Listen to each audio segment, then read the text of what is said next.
comic strip Dilbert disappeared with lightning speed following racist remarks by creator Scott Adams, but it shouldn't come as a shock to anyone who has followed them both. Adams, who is white, was an outspoken presence on social media long before describing black people as a hate group on YouTube, and to some, Dilbert had strayed from its roots as a chronicler of office culture. The editor of the San Francisco Chronicle, which dumped Dilbert last year, said the comic strip went from being hilarious to being hurtful and mean.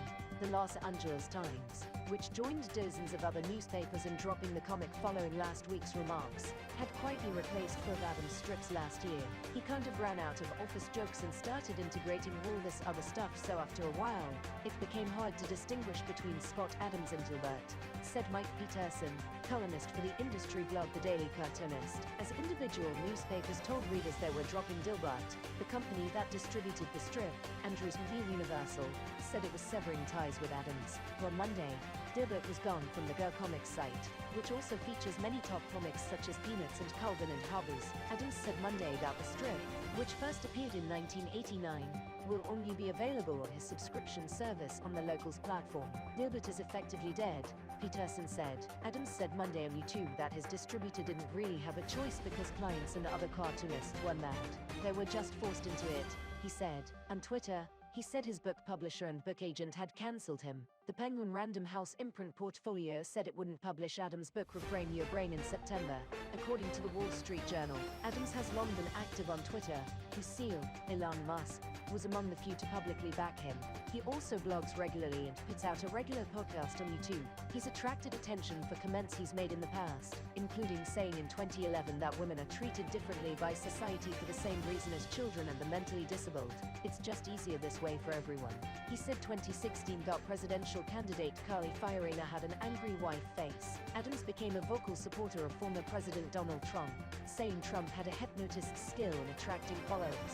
He said that stance cost him money and lost speakers' fees. He said he lost the primetime animated Dilbert series that ran on up for 2 seasons for being white when the network decided to target a black audience, and that he lost 2 other corporate jobs because of his race. During the Feb. 22 episode of his YouTube podcast Real Coffee with Scott Adams, he referenced a Rasmussen Reports survey that had asked whether people agreed with the statement "it's up to be white." Most agreed, but Adams noted that 26 of black respondents disagreed and others were unsure. The Anti-Defamation League said the phrase at the center of the question was popularized as a trolling campaign by members of Fortune, a notorious anonymous message board, and was adopted by some white supremacists. Rasmussen Reports is a conservative polling firm that has used its Twitter account to endorse false and misleading claims about COVID-19 vaccines, elections and the Jan.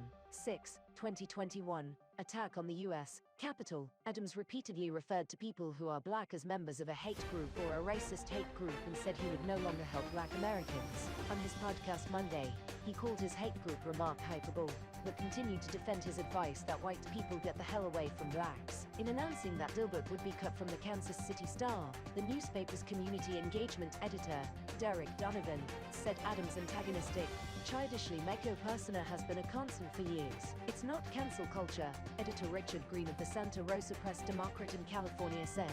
It's doing the right thing. The Sun Chronicle in Attleboro, Massachusetts, left a blank space Monday where Dilbert would normally run and said it would keep it that way through March as a reminder of the racism that pervades our society.